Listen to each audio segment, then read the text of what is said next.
I ran out of my house and froze. My truck was already half in the air.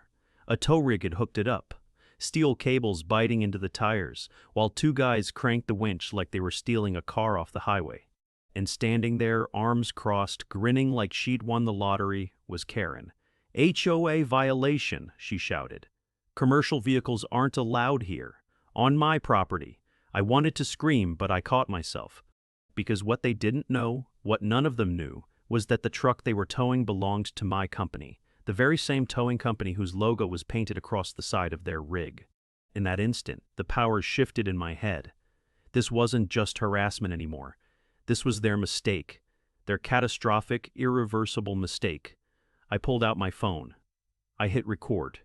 By the time the HOA realized who I really was, half their board would be wishing they'd never set foot on my driveway. I bought my house on a quiet street where the lawns were neatly trimmed, mailboxes lined up like soldiers, and every fence, every driveway seemed to have been measured against some invisible ruler. At first glance, it looked like the kind of neighborhood you could just move into, lock the door, and enjoy the peace. I didn't expect it would turn into a daily battle over something as mundane as a truck in my own driveway. I run a towing company that services local highways, and my truck isn't just a vehicle, it's my lifeline.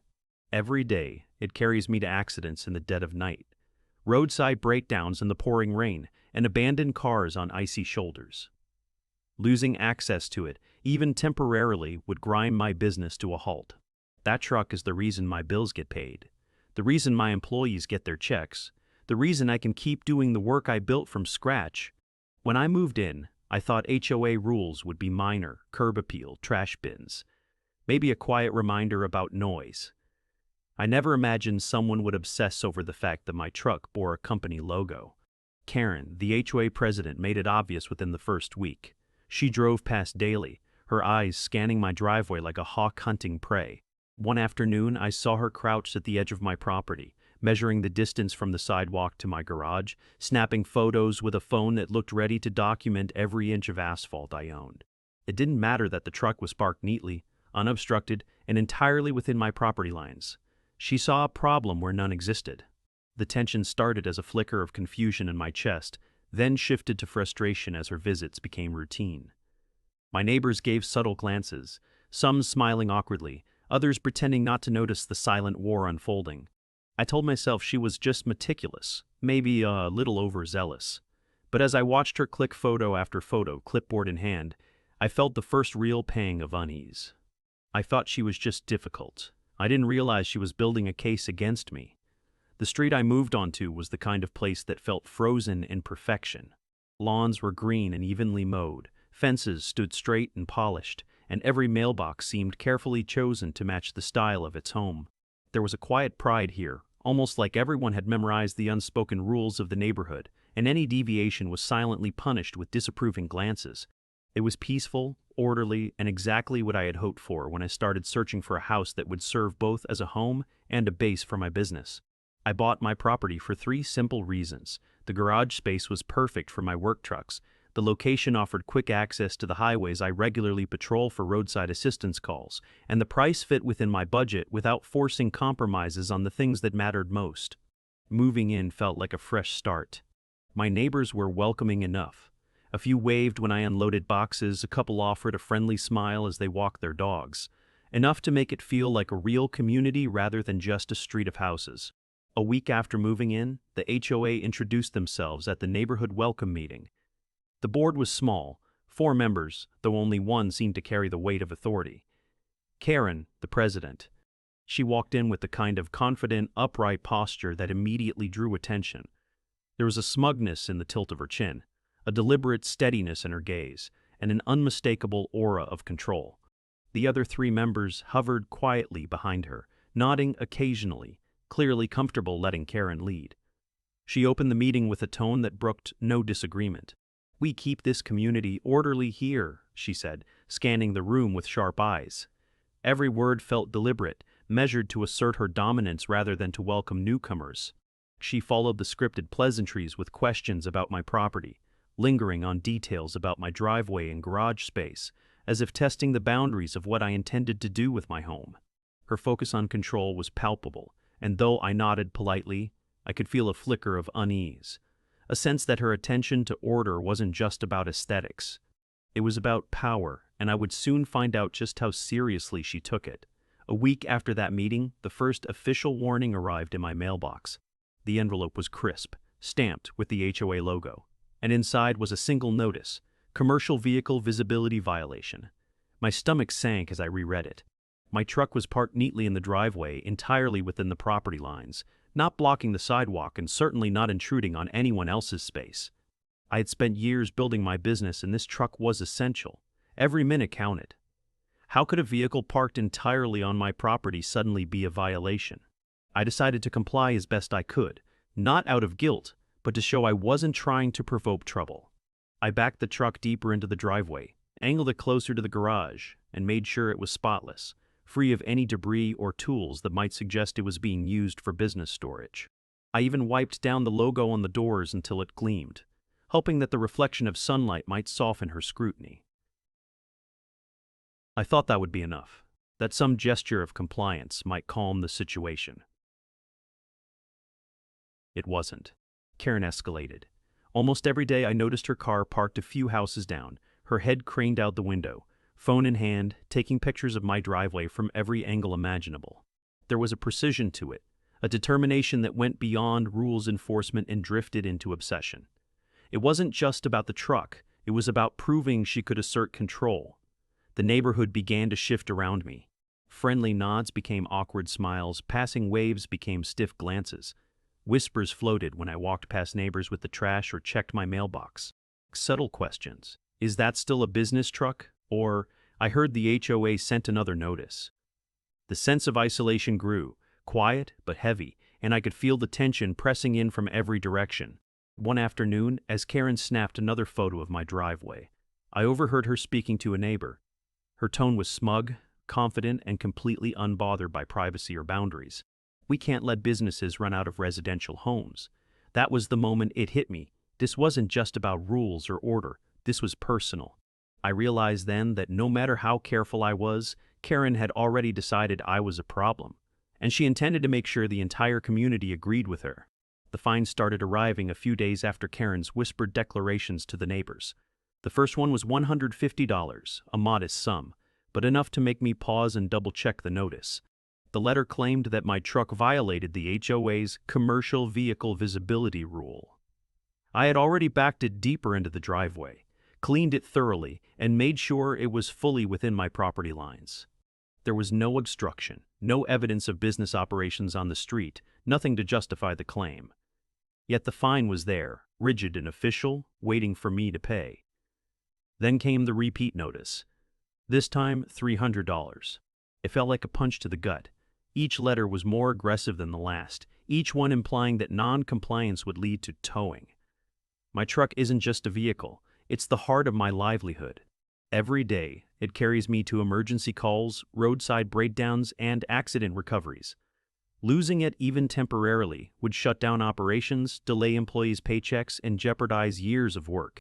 I knew I couldn't just ignore these threats, but paying these fines felt like surrendering to an abuse of power. I spent the next evening researching HOAs and their legal boundaries. There are bylaws that grant boards authority over certain community rules, but I discovered a crucial limitation. An HOA cannot tow a vehicle from private property without proper authorization, signage, and due notice. Any attempt to remove a car from its owner's property without those steps could be considered illegal, potentially opening the HOA to liability. It was a small relief, a knowledge nugget that gave me a foothold in the chaos, but it didn't lessen the tension or Karen's growing obsession. Her harassment wasn't going to stop. I started noticing subtle escalations. She would linger longer when taking photographs, measuring distances with a precision that felt almost tactical. Sometimes, she'd walk up to the edge of my driveway as if testing the boundaries of what she could get away with. The letters grew in tone, more insistent, more threatening. The fines were just the beginning. It was clear she was preparing for a bigger move, something that would take her threats from the page of an HOA letterhead into real, tangible action. I sat on the porch one evening, staring at my truck, the sun setting over the street, the quiet hum of distant traffic in my ears. A knot of anxiety twisted in my chest, but underneath it, a spark of resolve grew. I wasn't about to let someone bully me off my own property. This wasn't just a fight over a truck. This was a fight for my livelihood, my autonomy, and the right to operate my business without fear of harassment. And I could feel with a rising certainty that whatever Karen was planning next, I needed to be ready. One morning, I noticed them. Small black boxes mounted on the streetlights near my property. At first, I assumed they were neighborhood security cameras. Nothing unusual for a community like this. But as I walked closer, the pattern became unmistakable. The cameras were angled precisely toward my driveway, following the movement of my truck with calculated precision. The lenses seemed to track every step I took, every shift of the tires, and even the faintest shadow that fell across the asphalt. I confronted the HOA at their next board meeting, hoping for a reasonable explanation. Karen, of course, smiled and waved off my concerns. "They're for security," she said, her tone casual but firm, as if any question about their placement was absurd. But the placement told a different story. These cameras weren't about safety, they were about monitoring me. Every time I backed the truck into the garage, unloaded equipment, or even stepped outside to get the mail, those cameras recorded it all. HOA warning letters continued to pile up, arriving with a mechanical regularity that left no room for negotiation. Each one cited the same commercial vehicle visibility violation, but the tone became sharper, more demanding. There were reminders about fines, threats of towing, and even insinuations about community complaints that had been lodged against me. I began to notice neighbors glancing toward my driveway more frequently, some whispering as I walked past, others staring with a mixture of curiosity and hesitation. The emotional weight of it started to press down. I felt the isolation creeping in like a slow fog. My daily routines, once simple and unremarkable, now carried the undercurrent of surveillance. Even a sound of my own footsteps seemed amplified, as if the cameras had trained my senses to perceive every movement. Walking past the streetlights at night, I caught the reflection in the lenses, small red indicators blinking silently, and felt the sting of being watched without consent. It wasn't just the equipment, it was the message behind it. Karen wanted me aware that my every move was scrutinized, that compliance was being enforced not by polite request, but by observation and pressure. The neighborhood, once a place of comfort, now felt like a theater where I was the unwitting protagonist under constant review. And the more I felt watched, the more I realized that this wasn't a simple matter of HOA rules.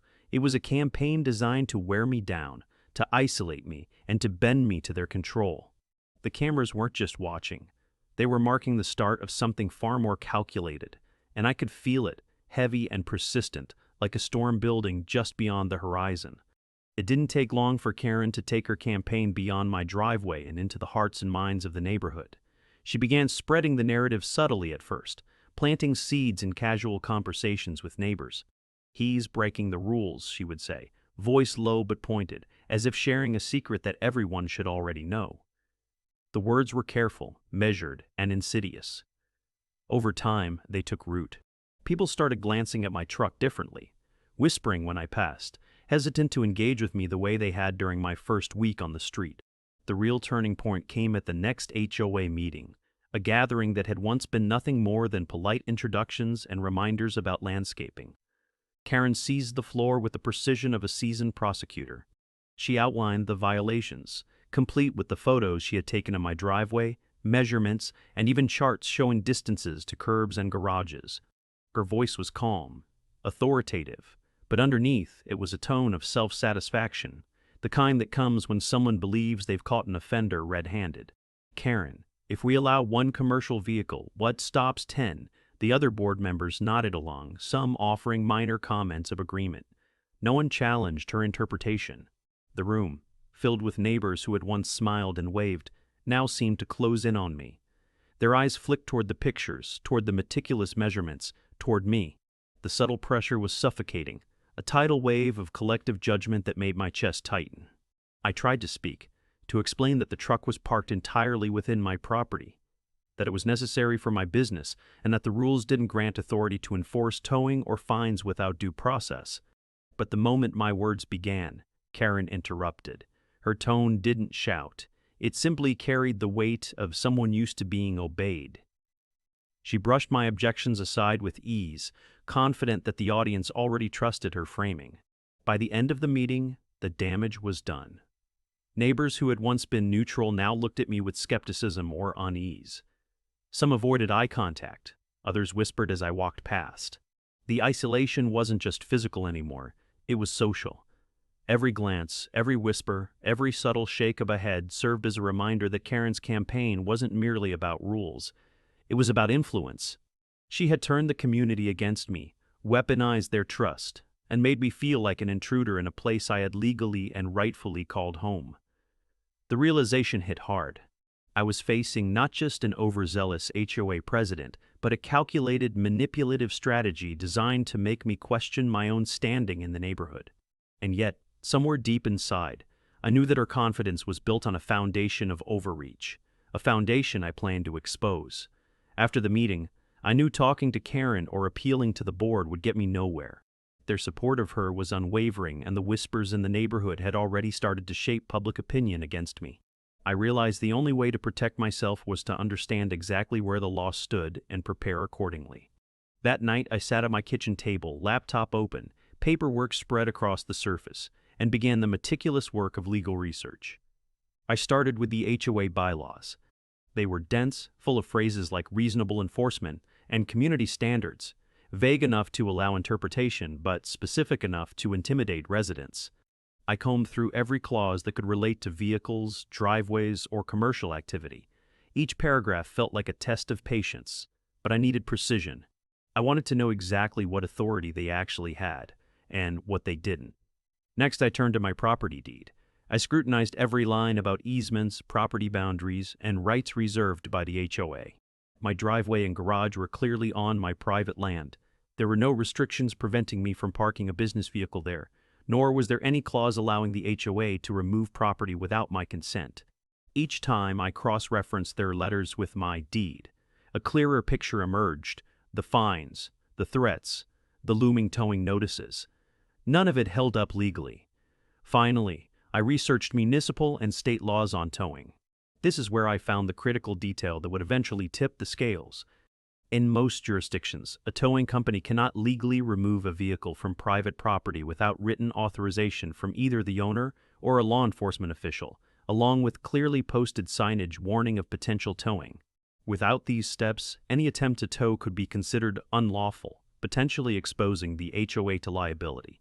I reread this section several times, letting the implications sink in.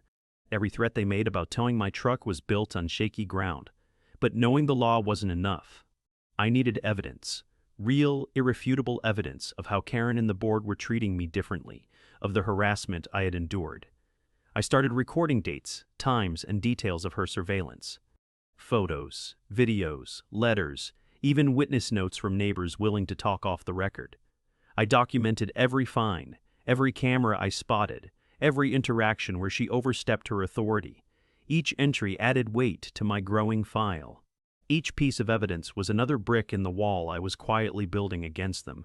I didn't act immediately. I waited, biding my time, letting Karen and the board continue their campaign, knowing that their impatience and overreach would only make my case stronger. By the end of those long nights, I had a dossier that combined legal knowledge with real-world proof. I understood the boundaries, the loopholes, and the exact ways they were violating my rights. I felt a cautious sense of control returning, a quiet confidence that when the time came, I wouldn't just defend myself, I would turn their aggression back on them. And finally, the power would shift. The next letter arrived on a Tuesday morning, crisp and foreboding. The envelope carried the HOA logo, the signature of Karen, and language that left no room for negotiation. It was titled, "Final Warning, Vehicle Removal Imminent." My chest tightened as I unfolded it, scanning the text. The words were deliberate, almost theatrical. If the truck remained on my property in its current commercial vehicle configuration, the HOA reserved the right to remove it. Not fine, not hearing, not discussion. Remove. My truck, the backbone of my business, was suddenly a target for confiscation. I sat at the kitchen table, the letter in my hand, feeling the weight of the threat. I had already done everything within reason, backed it closer to the garage, cleaned it meticulously, made sure it was fully compliant with the driveway's boundaries. But Karen's obsession wasn't about compliance anymore. It was about asserting dominance. She wasn't just enforcing a rule, she was executing a plan. Every line in that letter screamed it. I tried to tell myself this was just posturing, that it was unlikely they would actually follow through. I reminded myself of what I had learned during my research. An HOA cannot legally tow a vehicle from private property without proper authorization and signage. Still, the threat felt real. Every call, every text alert from my business phone, every notification made me imagine the truck being lifted, the steel cables biting into the tires, my livelihood dangling in the air. Then, just as I was mentally bracing for the worst, my phone buzzed with an image from a neighbor across the street. I nearly dropped it. The photo showed my truck hooked up to a tow rig, the cables taut around the tires, and in the background, Karen's silhouette, clipboard in hand, supervising with a smug satisfaction that made my blood boil.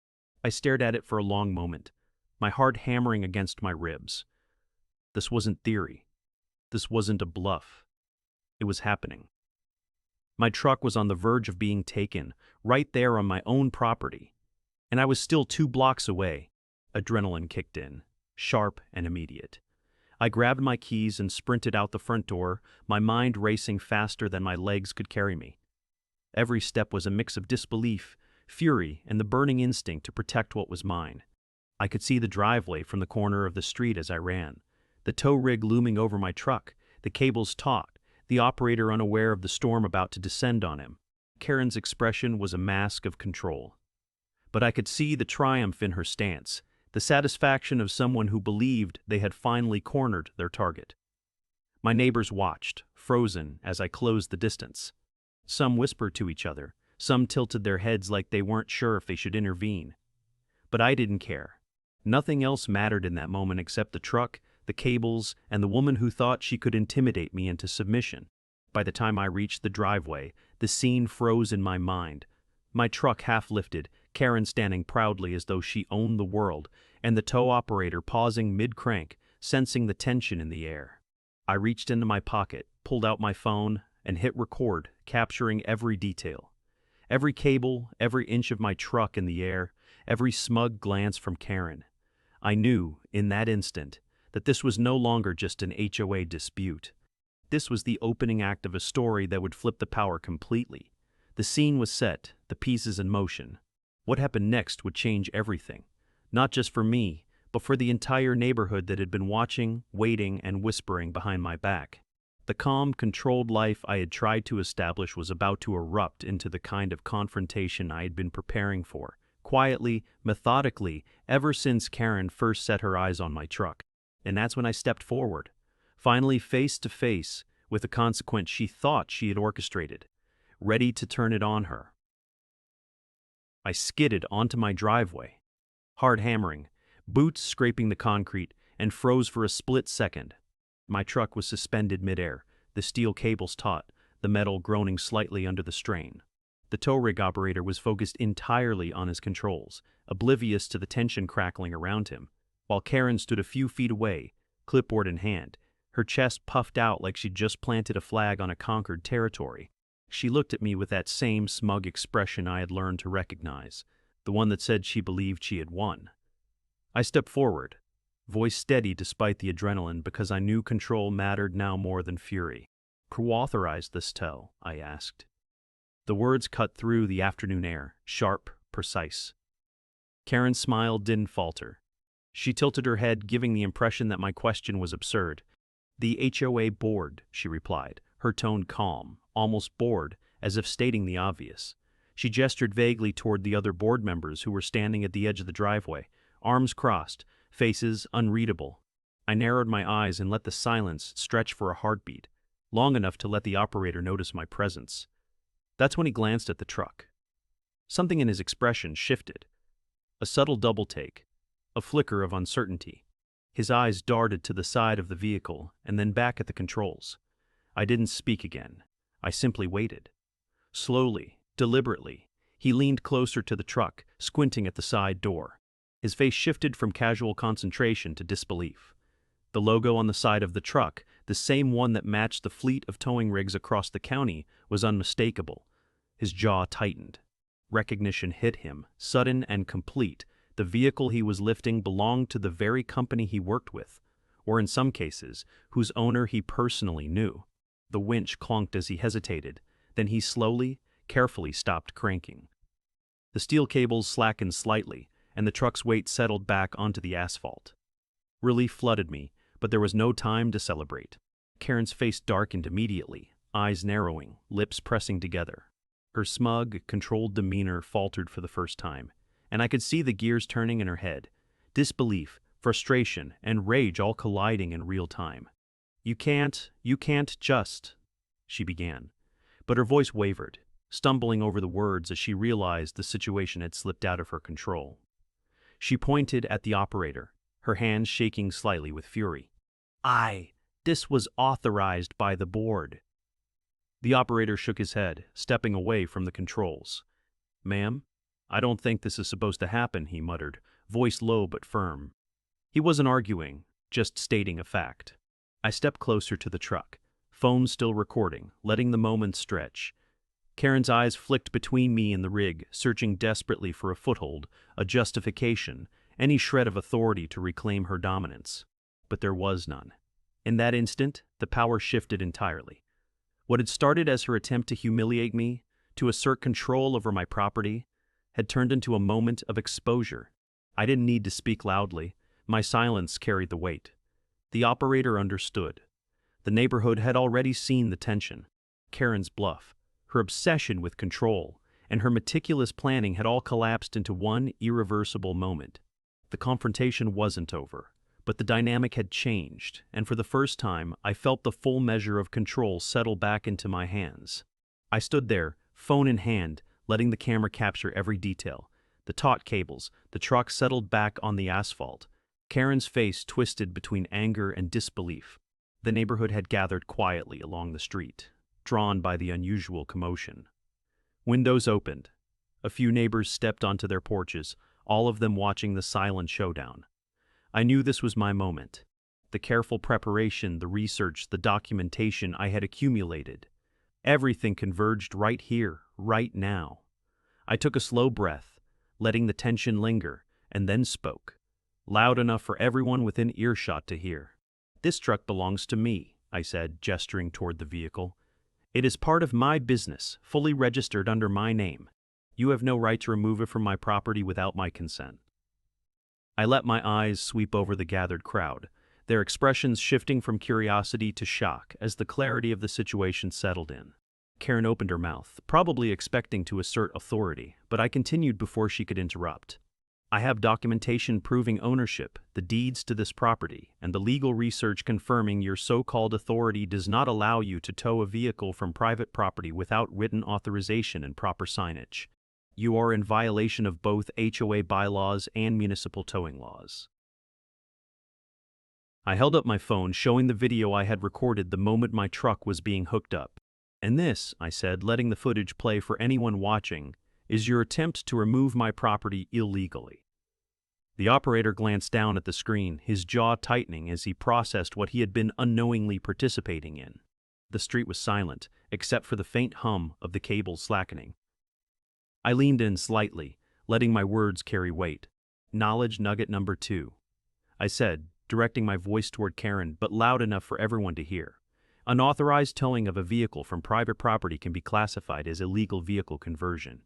Taking someone else's property without consent is a crime, not just a violation of HOA policy." The murmur among the neighbors grew. Whispers turned to gasps as the implications became clear. Karen's confidence began to crumble visibly. I noticed her hands trembling slightly as she clutched the clipboard, the carefully constructed mask of control slipping. The board members, once loyal, now shifted uneasily behind her. The neighborhood's energy changed, a collective understanding dawning that Karen's actions weren't just overzealous, they were unlawful. I continued to present my evidence systematically, copies of my property deed, vehicle registration, the letters threatening fines and towing, and the timestamps from the video. Each piece built a chain that demonstrated not only ownership, but the calculated overreach by Karen and the board. It was meticulous, irrefutable, and undeniable. Karen tried to interject, her voice rising in panic. "You can't just, this is our authority." But no one listened. The eyes of the neighborhood, previously swayed by her narrative, were now fixed on her, and the tension she had wielded like a weapon began to turn inward. The power she had so carefully cultivated dissolved under the weight of facts and evidence. Public humiliation began in real time. Neighbors shook their heads, exchanged knowing glances, and whispered among themselves. Karen's posture collapsed slightly, shoulders rounding, her face flushing with the realization that she had been exposed. The subtle authority she had exercised for months evaporated in front of everyone she had tried to influence. I let the silence hang for a moment longer, letting the lesson settle. The attempt to intimidate, manipulate, and illegally enforce rules had backfired spectacularly. The cameras, the letters, the whispers, all the tools Karen had used to pressure me, now documented her downfall. And in that street lined with neighbors, some curious, some shocked, the message was clear. Power can only exist when it goes unchecked, and today, her power had been irrevocably stripped away. The tension hadn't even begun to settle when the sound of sirens sliced through the quiet street. A neighbor, likely sensing the situation spiraling, had called the local police. Within minutes, 2 patrol cars rolled to a stop at the end of the block, lights flashing but engines idling. Officers stepped out, hands resting casually on their belts, scanning the scene with a professional calm that immediately cut through the chaos. I stepped forward, holding my phone with the recording still running. The neighborhood had gathered tighter now, watching every moment, their curiosity mixing with anticipation. Karen stood frozen near the driveway, her clipboard slipping from her grip. The operator of the tow rig looked confused, unsure of how to proceed, while the board members shuffled uneasily, suddenly aware that authority had shifted outside the bubble they had controlled. One of the officers, a tall man with a steady gaze, approached Karen first. His tone was calm but absolute, the kind that leaves no room for argument. "Ma'am," he said, eyes on her, "you cannot tow someone's vehicle from their own property." The words landed like a hammer strike, reverberating across the driveway and through the gathered crowd. Karen's face drained of color, her carefully maintained composure shattering instantly. She opened her mouth, searching for a counter-argument, but the officer held up a hand. "The law is clear. Without written authorization from the property owner or a court order, towing a vehicle from private property is illegal. Any further attempts could be considered theft or illegal conversion." He glanced at me briefly, then back to Karen, his voice firm, leaving no ambiguity. The neighborhood murmured, a mix of relief and astonishment, as the implications sank in. Karen's eyes darted to the board members behind her, silently pleading for support. But they shifted nervously, avoiding her gaze, suddenly realizing that their complicity had left them exposed. The authority she had wielded for months evaporated in an instant. For once, the whispered power, the cameras, the fines, and the harassment meant nothing against the force of law. Karen's shoulders slumped, her voice trembling. I was just enforcing the rules," she stammered, "but the officer didn't hesitate. Enforcing HOA rules does not override municipal and state laws regarding private property. You are in violation, and this ends now." The tow operator slowly stepped back, winch completely disengaged, finally releasing the truck fully onto the driveway. He muttered under his breath, glancing at me with a mixture of relief and guilt. I kept my phone recording, capturing the moment that had begun as intimidation and harassment but had turned into absolute accountability. I turned to the gathered neighbors, who were now whispering and pointing, some shaking their heads in disbelief. It was as if the narrative they had believed for months, that I was violating rules, operating illegally, or flaunting community standards, was collapsing in real time before their eyes. Karen's obsession with control had led to public humiliation, and the law had delivered the ultimate mic drop. The officers took statements from both me and Karen, carefully documenting the incident. Karen tried to argue again, but every word she uttered was met with the same unwavering authority. I stayed calm, factual, letting the evidence I had meticulously gathered speak for itself. Photos, letters, video recordings, everything reinforced the reality. The truck was mine, the property was mine, and any attempt to remove it without authorization was illegal. By the time the officers left, the neighborhood had shifted perceptibly. Karen's power was gone. The board members, once complicit, were now silent, unsure how to proceed in the wake of her exposed overreach. And I, standing next to my truck, felt a quiet vindication. The streets were calm again, the cameras meaningless, and the whispers replaced by an understanding that justice had been served. For the first time in months, I could breathe. not because the truck was safe, it always had been, but because the truth had been undeniable, the law clear, and the people who had tried to manipulate both now publicly exposed. Karen's authority, once towering, had been reduced to a moment of embarrassment, witnessed by everyone who had doubted me, every neighbor who had whispered, every member of the board who had followed blindly. And in that moment, I knew the battle wasn't just one for myself, it was one for the neighborhood, for property rights, and for anyone who had ever felt powerless against an overreaching HOA. The sirens faded, the officers departed, and the truck, my lifeline, sat safely in the driveway.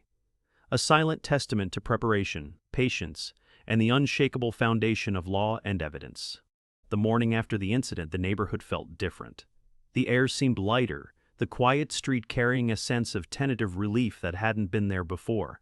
I watched from my driveway as neighbors emerged from their homes, some offering tentative smiles, others giving subtle nods of acknowledgement. The message had spread overnight. Karen's attempt to intimidate me had failed, and the law had backed my side completely. Within days, the HOA board was under formal investigation. Complaints had been filed with the municipal authorities, citing harassment, illegal towing attempts, and abuse of HOA authority. Each report I submitted, the fines, the repeated violation letters, the photographs of cameras positioned to monitor my property, and the video of the towing attempt, was scrutinized, verified, and logged. The investigators moved methodically, their questions precise, their interest professional. Every piece of evidence I had gathered over weeks of quiet preparation suddenly became invaluable. As the investigation unfolded, the pressure on Karen and the board increased exponentially. Official letters arrived at their offices and homes, demanding explanations, clarifications, and documentation. Any attempt to justify their actions was met with pointed questions about legality, due process, and the proper authority required to enforce HOA rules. It became increasingly clear that the fines and threats issued to me were baseless, the towing attempt unlawful, and the surveillance invasive. I began receiving correspondence from the HOA management company, acknowledging mistakes in handling the situation. The fines that had piled up, $150, $300, $300, repeated notices, were formally rescinded. Any claims of rule violations were dismissed, and the board was instructed to reimburse me for any expenses incurred due to their overreach, including the minor administrative fees I had paid to contest the fines. It wasn't just a small victory, it was a complete reversal, a formal acknowledgement that the rules had been misapplied and the harassment had crossed legal boundaries. The public aspect of the fallout compounded the humiliation for Karen. Emails and letters documented the repeated illegal actions, and word spread quickly through the neighborhood in the HOA mailing list. Residents who had once whispered about my truck, who had eyed me with suspicion, now read the reports and saw the reality. The rules had been twisted to serve one person's obsession with control. I began hearing apologies from neighbors, some delivered quietly at the mailbox, others over phone calls or porch conversations. The narrative had shifted entirely. Faced with mounting evidence, community scrutiny, and the looming possibility of personal liability, Karen resigned from her position as HOA president. Her resignation letter was brief, careful to avoid admitting wrongdoing, but the tone betrayed her frustration and defeat. The other board members, still reeling from the exposure of their complicity, began to step back as well, some quietly leaving, others agreeing to undergo formal training in HOA governance and legal compliance. In the weeks that followed, the neighborhood began to stabilize. Policies were revised with emphasis on transparency, proper notification, and respect for property rights. Cameras installed along the street were repositioned or removed entirely, ensuring no individual was subject to surveillance without consent. Fines and threats were reviewed carefully, with new protocols to prevent abuse of authority in the future. For me, the sense of vindication went beyond the legal victories. My livelihood was secure, my property intact, and the knowledge that I had stood firm in the face of intimidation brought a deep personal satisfaction. The truck, once a target of harassment, became a symbol of resilience, the tangible center of the life I had built and the object around which the conflict had ultimately clarified the limits of power. As the HOA underwent restructuring, I took the time to reflect on the months of tension, fear, and uncertainty. It had been exhausting, emotionally draining, and at times isolating, but it had also revealed something important about preparation, patience, and the importance of knowing your rights. The law, combined with careful documentation and strategic restraint, had turned what felt like a personal battle into a decisive statement about fairness, accountability, and the limits of authority. Karen's resignation and the board's compliance were more than just procedural outcomes. They were public proof that abuse of power can be challenged, and that evidence, patience, and the courage to assert your rights can dismantle even the most entrenched control. The legal fallout served not only as restitution for me but also as a warning and lesson for the entire community. Unchecked authority, when exposed to law and truth, can crumble swiftly. With the fines reversed, the cameras removed, and the neighborhood slowly returning to a state of normalcy, I could finally focus on the life I had moved here to build. My business, my property, and my sense of security were restored, and for the first time in months, I felt the tension in my shoulders ease. The battle had been long and calculated, but justice had been served, legally, publicly, and undeniably. The neighborhood would remember this moment for a long time, not just as a clash between a homeowner and an overreaching HOA, but as a clear demonstration that knowledge, preparation, and courage can turn intimidation into accountability. And, as for me, standing beside my truck in the driveway, I knew that this victory was both personal and communal, a reminder that the law exists not just on paper but in practice, to protect those who understand it and are willing to assert it. The days after Karen's resignation were surreal. The street, once heavy with whispers and sideways glances, began to feel like a neighborhood again. Windows that had been closed tightly now opened, letting in the smell of cut grass and the chatter of families returning to their routines. People who had once avoided my gaze now smiled, waved, and even stopped to chat. It was subtle at first. A nod from a neighbor as I pulled my truck out of the driveway, a brief good morning on my way to a call, but the change was unmistakable. One by one, neighbors began to approach me, their tone hesitant but genuine. "I'm sorry," one said quietly, as we passed each other on the sidewalk. "I shouldn't have assumed what Karen told us." Another neighbor, older and usually quiet, shook my hand firmly. "We should have known better. Thanks for standing your ground." The apologies weren't just about words on a page. They carried weight, the kind that comes from realizing you've judged someone unfairly because of someone else's manipulation. The neighborhood meetings that followed were noticeably different. People asked questions about bylaws and property rights, seeking to understand rather than to criticize. Residents who had once followed Karen's narrative without thought now looked to me for guidance, asking how I had prepared, what steps I had taken, and what the legal boundaries actually were. I realized that in standing firm, I had become a reference point, someone whose experience could help others avoid the same harassment. My truck, once just a vehicle for work, had become a symbol, a reminder of what it meant to defend your property, your livelihood, and your rights. Even casual interactions carried a new energy. Children waved enthusiastically when I drove past. Neighbors lingered on their porches just to say hello, and conversations that used to be perfunctory turned into discussions about community fairness and accountability. People began to share stories of their own HOA frustrations, whispering that they had seen too many instances of overreach, intimidation, or unnecessary fines. Suddenly, my experience was no longer isolated. It became part of a broader conversation about property rights and respect within the neighborhood. The truck itself took on a different presence. Every time I pulled it out of the driveway, polished it, or loaded it for work, it carried an added weight of respect. It wasn't just my livelihood anymore. It was a symbol of resilience, of preparation, and of standing up to intimidation. I could see it in the way neighbors looked, some with admiration, some with cautious acknowledgement, but all recognizing the effort, patience, and resolve it took to turn a harassment campaign into a legal and public victory. Conversation shifted from gossip to admiration. "You handled that perfectly," one neighbor said over the fence, nodding toward the truck. "I can't imagine keeping calm like you did." Another added, "We didn't realize how far she would go. You were ready for everything." It was clear that my careful documentation, research, and quiet preparation had earned more than legal vindication.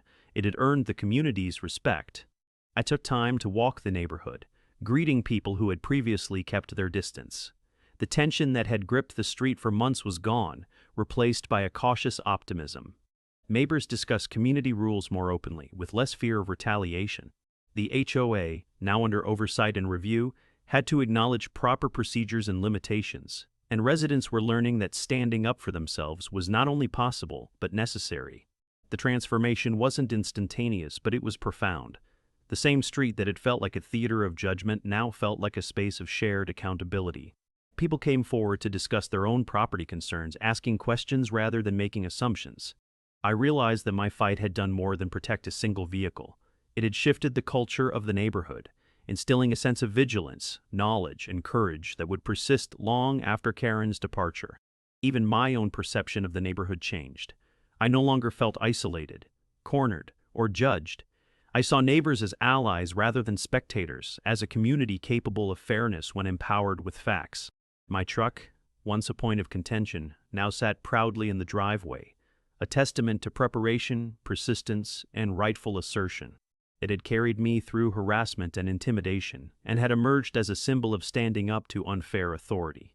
By the end of the first month after the fallout, the street felt alive in a way it hadn't before. Lawns were mowed, porches were occupied, and conversations flowed naturally.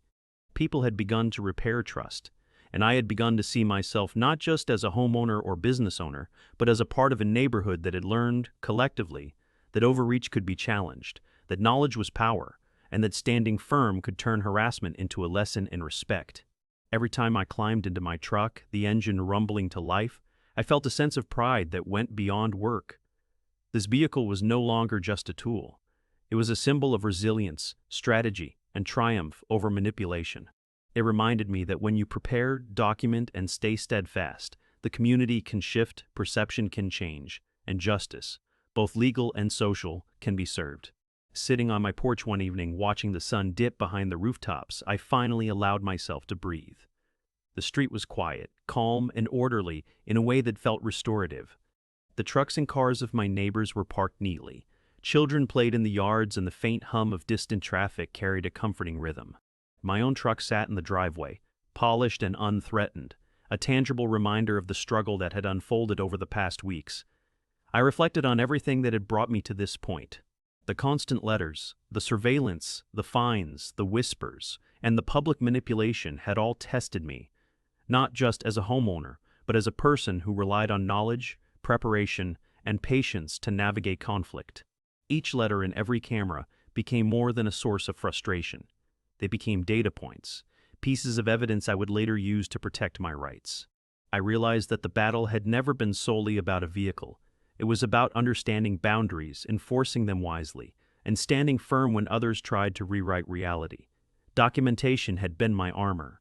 Every photograph, every letter, every recorded conversation was a tool, a silent witness that could not be dismissed.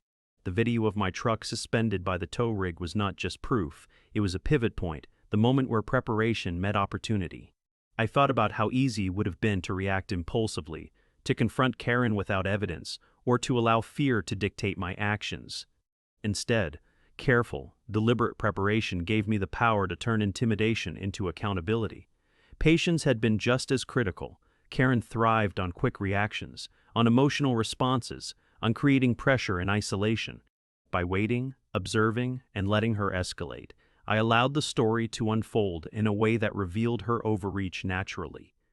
Each minor harassment, each letter, each threat became a stepping stone toward a larger, decisive confrontation.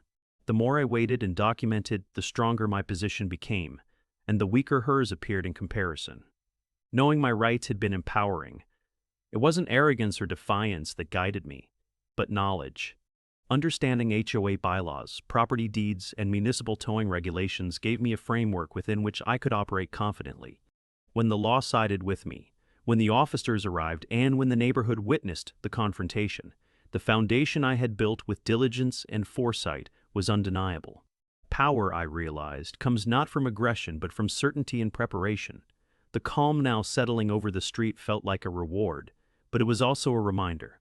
Situations like this could happen to anyone: an overzealous HOA, a manipulative neighbor, or a seemingly minor dispute that escalates.